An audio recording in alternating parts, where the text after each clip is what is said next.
Today I want to talk about one of the most important questions that Forrest has ever been asked regarding the chase. There are a lot of different issues here, and I want to try to bring them all together into one video. There are mysteries wrapped up in this question that have troubled searchers from the beginning, and these questions are still around. How we understand Forrest's answer will set boundaries and determine what's off limits as we work out our solves. It comes down to this. How permanent are the geographic locations that the clues refer to? Can we use locations in our solves that may not be on maps in 1,000 years? Should we look for a blaze that's man-made or naturally occurring? And what about structures? Are structures fair game? Can Home of Brown be a house or some other structure? To answer these questions, we first need to go back to the memoir itself. In the chapter Dancing with the Millennium, in the memoir, Forrest asks, what can one person do that might impact life 1,000 years from now? He describes making bronze bells and burying them so they won't be found for a very long time. Hopefully no one will happen upon a bell for many years. Around 1,000 would be perfect. He buried bronze jars in the same manner, and in these he put a condensed autobiography. These hidden items are linked together, including the treasure chest. But did Forrest from the start think the treasure chest would stay hidden for 1,000 years? After all, he put the same autobiography in the treasure chest that he put in the jars. What does that mean? Forrest spent his entire life collecting ancient objects. He knows that objects can be discovered that have no backstory. The people are gone and their stories are gone, and all you have is an object. What does all this mean for searchers? How does this impact our understanding of the clues that were provided for locating the treasure chest? Did he choose clues that point to geographic locations with this in mind? Will the poem still work 1,000 years from now? In the chapter that contains the poem, there are suggestions about his frame of mind. It had been so much fun building my collection over the decades. Why not let others come searching for some of it while I'm still here and maybe continue looking for it after I'm gone? A moment later, he writes, I also wanted to include something personal with the treasure chest because maybe the lucky finder would want to know a little about the foolish person who abandoned such an opulent cache. So I placed a 20,000-word autobiography in the chest. So both ideas were present. On the one hand, if you're holding this memoir, you know all about Forrest and the treasure, go get it. And on the other hand, I've put a document inside because someone might find it far off in the future and they won't know anything about me or the clues. Most of the time, when Forrest has talked about people far off in the future discovering the chest, there's a suggestion that they're not actively searching for it with the poem. However, at the Collected Works Q&A in October of 2013, where he was joined on stage by Douglas Preston and Michael McGarity, he said this. He really doesn't want everybody to find this treasure. Well, let me put this in perspective. So many people have decided they're going to take a picnic lunch out on Sunday and look for the treasure, or something to do over spring break. I'm looking at 100 years down the road, 1,000 years, maybe 10,000 years down the road. Forrest's statement, at face value, implies that the search could potentially still happen 10,000 years from now. But maybe he didn't intend to put such a fine point on it. Maybe he's correcting McGarity's caricature. He doesn't want it to be found. Forrest says, no, it's not true. It's just that I always had the long view. I was open to the possibility that it might not be found for a long time. I actually sort of relish the idea of someone finding it 1,000 years from now. I've made preparations if it's stumbled upon centuries from now. I didn't create a weekend scavenger hunt. I made something that could potentially be around for a long time. This is my paraphrase, if that's what he meant. So the comment here about 1,000 years is surprising, but some searchers have taken this literally. this poem, the instructions to find his chest have to last for 1,000 years. There's no aspen tree out here that lasts 1,000 years, and that's another reason the blaze can't be an FF carved in a tree. It's not going to be here in 1,000 years. It has to be some sort of geologic feature that's going to be here 1,000 years from now. A few years ago, someone tried to get an answer from him about this and asked, if in 500 years all a person has is the poem and no backstory, could a person reasonably just use the words in the poem and find your treasure chest? And Forrest gave his answer. One of the rules for scientific experimentation is that you only test for one variable at a time, right? And this question, unfortunately, is worded with way too many variables. Forrest might have been thrown off by the reasonably qualifier, or he might have balked at the idea that the questioner didn't mention a map, something he always mentions. Or he might be saying that backstory is essential, but which part of the backstory? The memoir? Material beyond that?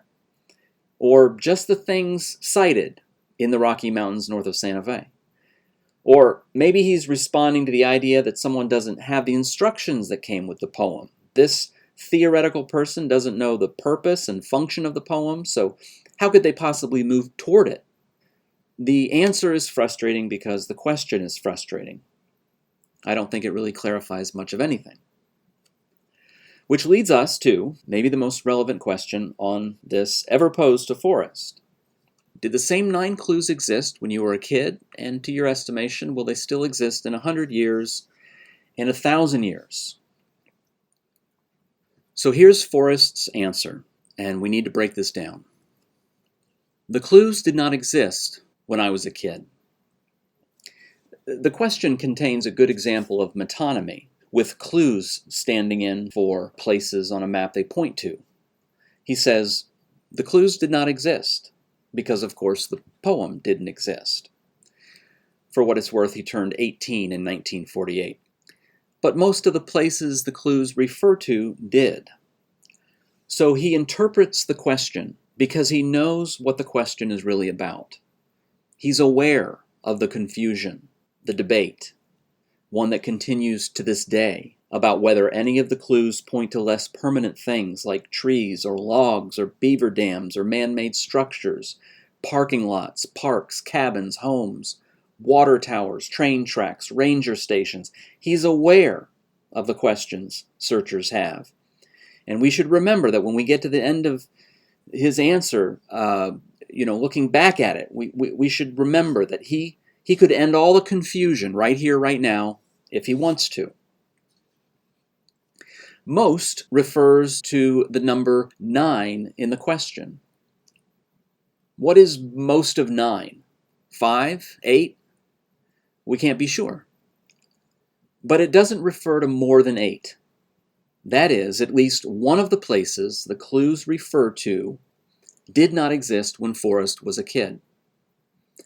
At first glance, this seems to settle the matter. Temporary objects, rotting tree stumps and the like, and man-made structures, they're allowed. But let's investigate possible objections to the plain sense of this. Someone might say, well, he didn't mean most, he meant all. He could have said all the places, but he's being clever.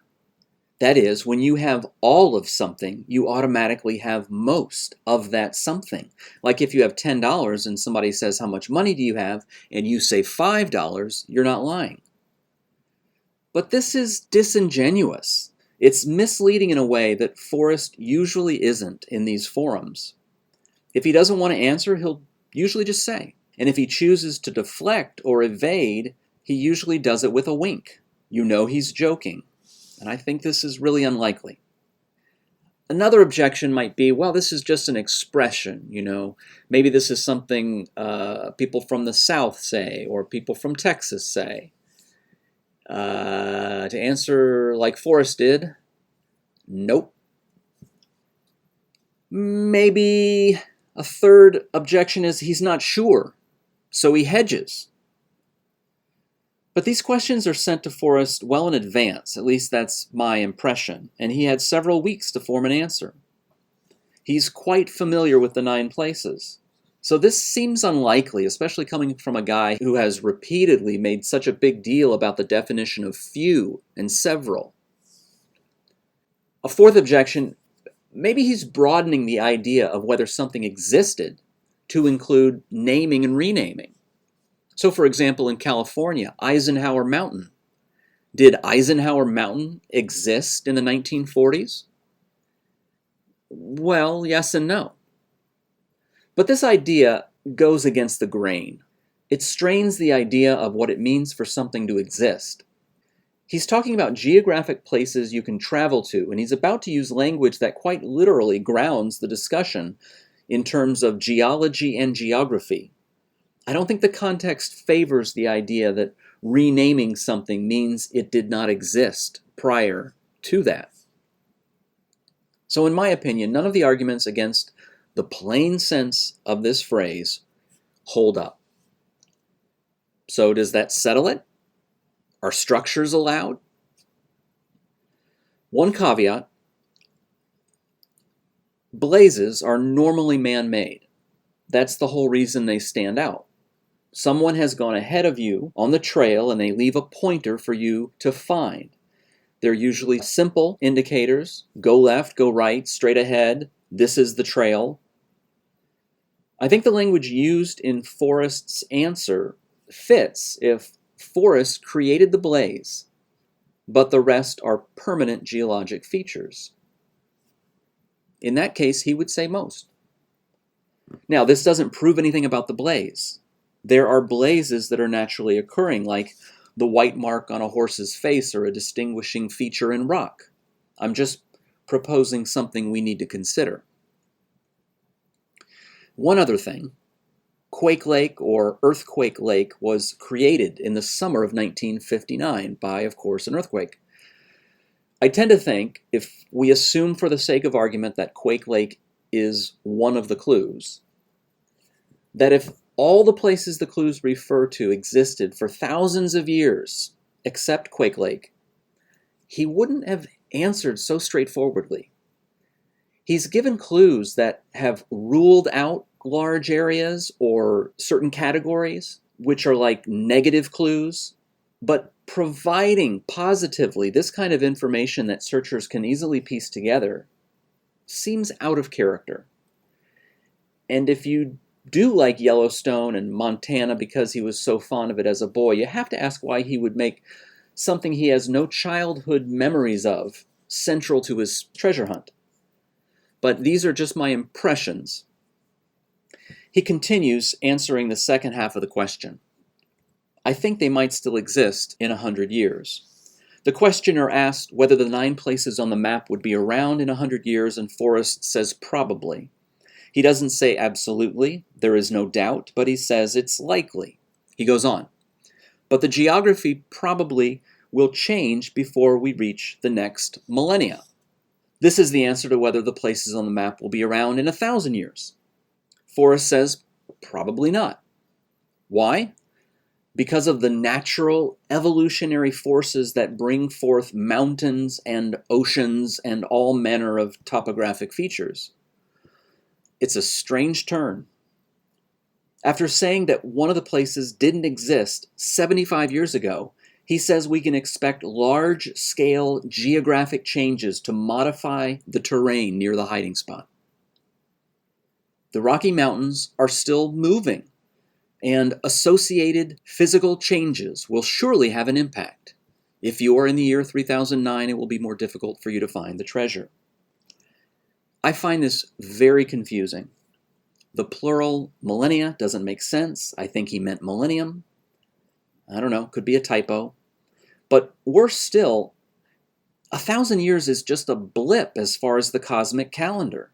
Yet he points to geologic activity as the reason the places will be impacted. So I'm not sure what to make of this. He could have repeated here what he said elsewhere, that nature can be cruel. There are floods, fires, volcanoes, mudslides, tornadoes. With the exception of volcanic activity, these are mainly severe weather events and not really due to geologic forces that move mountains. Think of this. If you're able to identify a mountain based solely on its shape today, and you traveled back in time 1,000 years, I guarantee you would be able to identify that mountain. 1,000 years isn't a long time, so I don't know what's going on here. Actually, while we're on topic, in this short answer, he's got bad grammar, bad spelling, bad math, and bad science. What are the chances? Maybe I'm being overly critical and misunderstanding all this. So maybe we should just understand associated physical changes as anything significant that might happen to the landscape, whether or not it's truly scientifically linked to tectonic or geologic activity. I don't know. One more thing, and it's significant. In the last sentence, Forrest doesn't rule out the notion of a person holding the poem in one hand and a map in the other, looking around the Rockies for the treasure chest. So what can we conclude? The treasure chest's association with the bells and jars leads to the natural conclusion that from the beginning, Forrest was thinking of a potential far-off discovery. During the time he was creating the bells and jars, writing and editing the little autobiography, shrinking it down at Kinko's and photocopying it, and then, of course, burying the bells and jars out in the desert, it was during this same time period that Forrest was working on the poem and planning for the day that he would hide the treasure chest. The inclusion of that mini autobiography makes no sense unless Forrest thought that a far-off discovery was a real possibility. With this as his frame of mind, you might conclude that he would choose lasting geographic locations for his clues. However, including the autobiography and hairs from his head to be used for identification only makes sense if he anticipated a future person finding the chest apart from the chase. Even after discovering it, they need assistance with its provenance. His statements over the years in a variety of contexts, prompted and unprompted, have been consistent. He's spoken about the possibility that someone could find it tomorrow, or that someone might find it hundreds or thousands of years into the future. If you're of the mind that one or more of the clues points to something that probably won't last very long, you can find comfort in the fact that most of these statements allow for the possibility that the search can only happen in the near present, and that any find in the distant future is some other kind of discovery, a chance discovery or using means of technology that we don't currently possess. However, more than once, Forrest has suggested that the search could still happen far off in the future, and it's hard to get around the clear implication of this. The only reason Forrest has ever given for the chase being different, specifically more difficult, 1,000 years from now, is geologic change. Perhaps this is a case of telling the truth but not all of the truth, which leads us back to the 1,000-year quote. If Forrest knows the game, and I argued earlier that he does, there's nothing keeping him from speaking plainly to this, nothing keeping him from putting to rest certain false ideas, nothing keeping him from dissuading searchers who are looking for the wrong category of clues.